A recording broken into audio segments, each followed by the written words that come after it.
Halo semuanya, apa kabar? Assalamualaikum warahmatullahi wabarakatuh. Bertemu lagi dengan saya Kasful Anwar. Kali ini saya akan sharing tentang jenis-jenis evaluasi pembelajaran.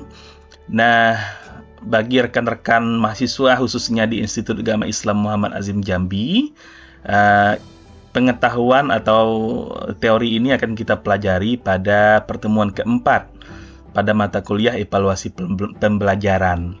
Nah, bagi rekan-rekan semuanya, saya ingin disclaimer dulu bahwa video ini merupakan salah satu luaran dari kegiatan PKDP yang dilakukan oleh Kementerian Agama Republik Indonesia, yang dalam hal ini sebagai tuan rumah penyelenggara adalah UIN Sultan Taha Saifuddin Jambi. Senang rasanya saya bisa berbagi pengetahuan melalui video ini. Semoga ada ilmu atau manfaat yang dapat dipetik dari video interaktif ini. Baik, rekan-rekan mahasiswa khususnya yang menyimak video ini, pada pertemuan ini atau pada sesi ini kita akan sama-sama mempelajari tentang jenis-jenis evaluasi pembelajaran. Nah, bagi yang belum tahu bahwa video ini saya buat melalui atau dengan menggunakan Prezi. Jadi, jika ada yang ingin memodifikasi, silakan dilakukan melalui Prezi. Baik, kita akan awali pertemuan ini dengan menjelaskan bahwa jenis-jenis evaluasi pembelajaran itu dilihat dari fungsinya. Nah, rekan-rekan mahasiswa, menurut fungsinya, evaluasi pembelajaran itu ada lebih kurang 4 jenis, atau menurut fungsinya itu ada 4 jenis. Yang pertama yaitu adalah evaluasi sumatif. Nah, evaluasi sumatif ini adalah penilaian atau evaluasi yang kita lakukan saat pembelajaran di sesi terakhir, atau berdasarkan referensi yang saya dapat ini diperoleh atau dilakukan saat periode instruksional selesai atau di akhir perkuliahan. Kalau kita sebut itu UAS, juga sama pada level sekolah, misalnya di ujian akhir semester, evaluasi sumatif itu dilakukan. Nah, apa tujuannya? Tidak lain dan tidak bukan adalah pertama, yaitu untuk memberi atau melakukan pemeringkatan, menilai pencapaian mahasiswa. Itu tadi saya sebutkan, mengukur tingkat pemahaman siswa atau mahasiswa terhadap proses pembelajaran atau pelajaran yang diikutinya selama 1 semester itu. Jadi, kita menilai pencapaian mahasiswa, apakah dia sudah memahami, tingkat pemahamannya sejauh mana terhadap pelajaran yang dipelajari. Dan tentunya juga evaluasi sumatif ini bertujuan untuk memberikan peringkat kepada siswa. Jadi, kita mengukur prestasi siswa itu melalui evaluasi sumatif yang tujuannya tadi salah satunya untuk membuat pemeringkatan. Nah, di sisi lainnya, evaluasi sumatif itu bertujuan untuk memberikan feedback, umpan balik ataupun masukan terhadap kurikulum maupun terhadap guru. Artinya pengembangan kurikulumnya, misalnya kalau pencapaiannya baik, apa yang perlu ditingkatkan, atau kalau misalnya pencapaiannya tidak maksimal, apa yang perlu dibenahi dan diperbaiki. Nah, itu salah satu tujuan dari evaluasi sumatif tadi. Nah, di sisi lainnya, misalnya pada sisi guru, kalau misalnya hasilnya memuaskan dan baik, tentu guru tersebut bisa sharing knowledge, sharing pengalaman, bagaimana dia berbagi cara atau kiat sehingga siswanya tadi bisa meningkat prestasinya. Namun di sisi lain, misalnya kalau gurunya tidak berhasil, maka evaluasi sumatif ini bisa memberikan feedback kepada guru apa yang harus dibenahi untuk agar outcome dari proses pembelajaran itu di masa yang akan datang lebih meningkat dan lebih baik lagi. Nah, ini salah satu fungsi evaluasi dari sisi sumatif. Berikutnya, kawan-kawan, yaitu evaluasi formatif. Nah, kalau evaluasi formatif ini adalah lawan dari evaluasi sumatif tadi. Lawan dalam artian begini. Evaluasi formatif ini dilakukan sepanjang proses pembelajaran berlangsung. Misalnya, kita memberikan umpan balik dalam bentuk pertanyaan singkat, misalnya spontanitas. Anak-anak, misalnya kalau kita belajar tentang IPA misalnya, bisa misalnya menanyakan saat belajar tentang fotosintesis, bisa menjelaskan misalnya anak-anak, pohon itu bernapas melalui apa misalnya, menghirup oksigennya melalui apa yang dikeluarkan oleh pohon, atau daunnya itu mengeluarkan oksigen atau apa misalnya, seperti itu. Nah, itu kan spontanitas yang sifatnya harian, bisa dilakukan sehari-hari sepanjang proses pembelajaran itu. Nah, banyak ragam evaluasi formatif itu, diantaranya adalah misalnya kuis singkat. Kuis singkat itu bisa jadi dalam bentuk tugas harian, PR misalnya, latihan soal, kemudian bisa diskusi kelompok, small group discussion seperti itu. Atau misalnya kita mengobservasi kegiatan mahasiswa di kelas itu seperti apa, apakah dia aktif atau tidak. Kalau misalnya dia tidak aktif, kenapa? Nah, ini merupakan salah satu rangkaian dari evaluasi formatif. Tentunya juga kita dari evaluasi formatif ini untuk melakukan refleksi diri terhadap siswa tersebut. Misalnya apa yang perlu ia benahi, atau teori yang kita berikan itu terlalu berat, dan bagaimana pendekatannya misalnya agar siswa tersebut bisa lebih paham. Artinya evaluasi itu berlangsung sehari-hari, tidak terjadwal, tapi bisa kapan saja sepanjang proses pembelajaran tersebut. Berikutnya kawan-kawan adalah evaluasi diagnostik, atau evaluasi ini adalah dilakukan pada proses pembelajaran. Ini biasanya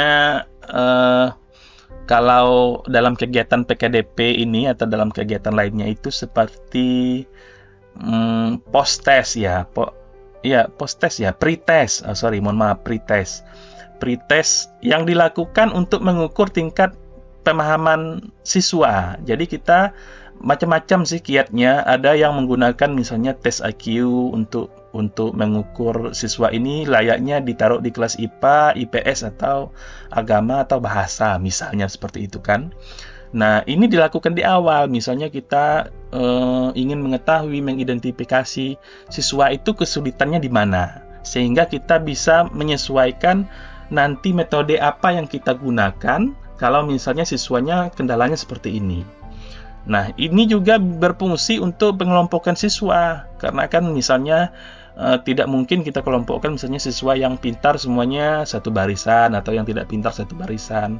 Dan memudahkan juga kita, khususnya di level sekolah itu, untuk melihat posisi di mana seharusnya siswa yang agak dominan dan tidak dominan itu dikelompokkan dalam grup saat misalnya small group discussion itu.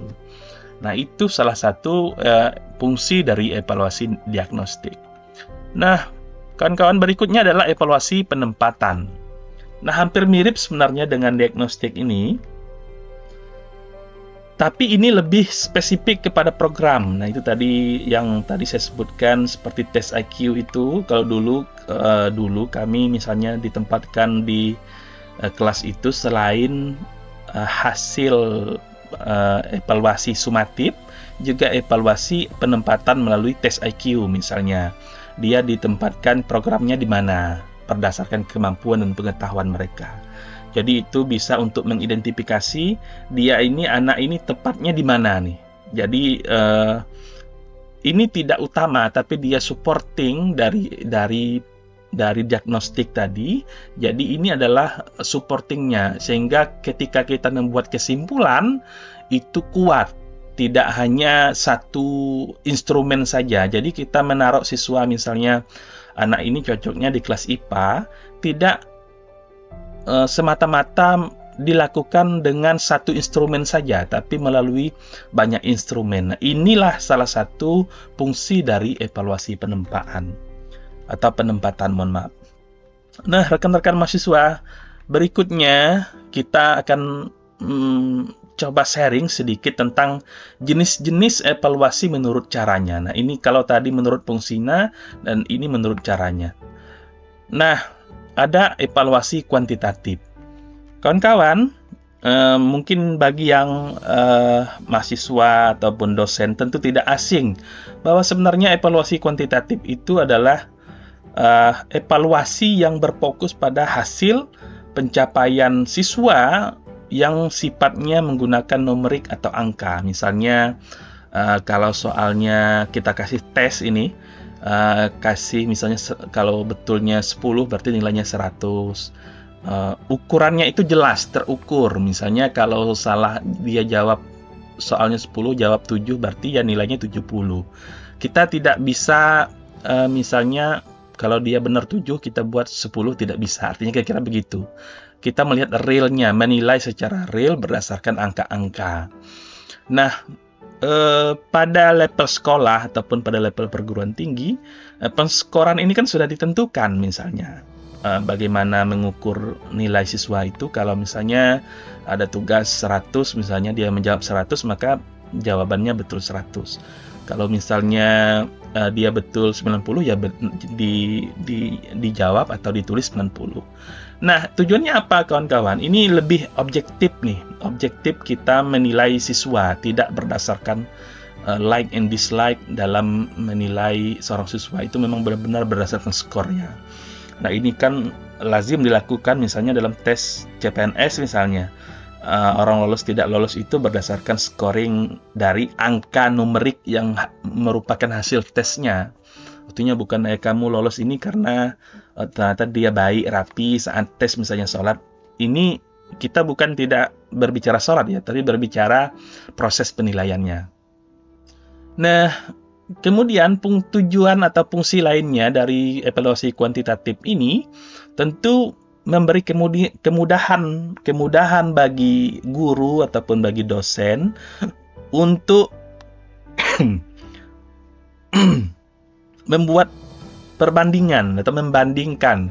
Misalnya siswa A skornya 70, siswa B skornya 80, 90, namun ada siswa C misalnya skornya 50.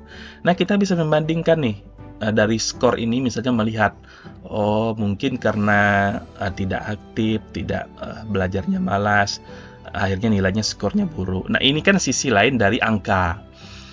Nah, kemudian tentu datanya bisa dianalisis secara statistik. Nah, ini adalah kelebihan dari evaluasi kuantitatif. Kemudian secara umum tadi saya jelaskan bahwa standar prestasi itu lazimnya saat ini itu diukurkan berdasarkan evaluasi kuantitatif. Kawan-kawan, ini yang terakhir dari sesi ini adalah evaluasi kualitatif. Kalau tadi dapat diukur oleh angka-angka, kalau ini tidak diukur dengan angka-angka, tapi misalnya diukur berdasarkan alfabet misalnya. Kalau anak itu baik, misalnya nilainya A, atau ditulis dengan baik, excellent misalnya kalau dalam bahasa Inggrisnya. Kalau dia tidak baik, misalnya nilainya B, terus C sampai E, kira-kira begitu ya.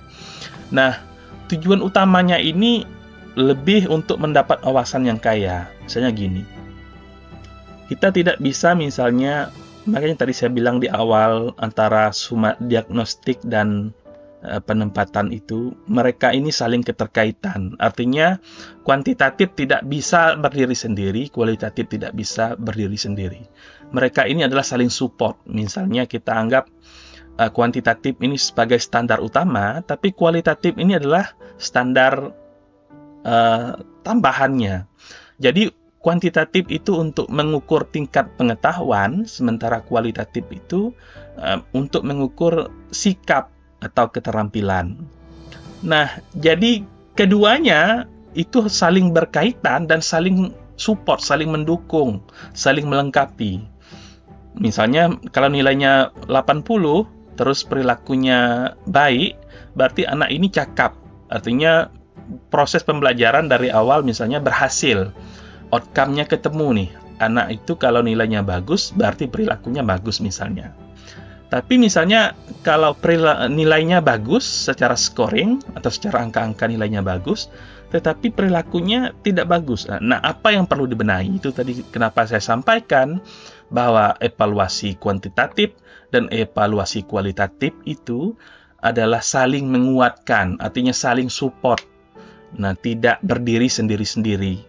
Nah, tujuannya apa dari semua ini adalah untuk menginterpretasi, membuat interpretasi. Berarti, kalau misalnya nilainya bagus, prestasinya perilaku dan sikapnya baik, maka anak ini kategorinya misalnya baik dan dia layak misalnya dianggap siswa berprestasi. Nah, tapi misalnya kalau nilainya baik, perilakunya, sikapnya tidak baik, berarti ada yang perlu kita benahi nih. Apa yang perlu kita benahi? Apakah cara mengajarnya, pendekatan gurunya, atau misalnya ada kurikulum yang perlu kita benahi dan kita sempurnakan agar sikap siswa lulusan dari sebuah sekolah itu siswanya memiliki sikap yang baik dan misalnya disiplin, misalnya dalam banyak hal, misalnya bersih, kemudian cinta tanah air misalnya bisa saja. Kemudian anak-anak yang lolos dari sekolah itu misalnya moderasi agamanya tinggi. Nah, ini kan salah satu kiat kenapa kedua evaluasi ini, baik evaluasi kualitatif dan kuantitatif ini, saling menguatkan dan saling membutuhkan. Nah, rekan-rekan mahasiswa, saya yakin video ini cukup singkat dan tidak mengupas terlalu dalam. Nah, bisa kita sharing bersama nantinya dengan komentar atau memberi pertanyaan di kolom komentar. Saya senang sekali berbagi pengetahuan ini. Semoga semuanya dapat mendapat pengetahuan dan pemahaman baru dari sisi evaluasi pembelajaran. Demikian dari saya. Semoga hari-harinya baik dan menyenangkan. Assalamualaikum warahmatullahi wabarakatuh.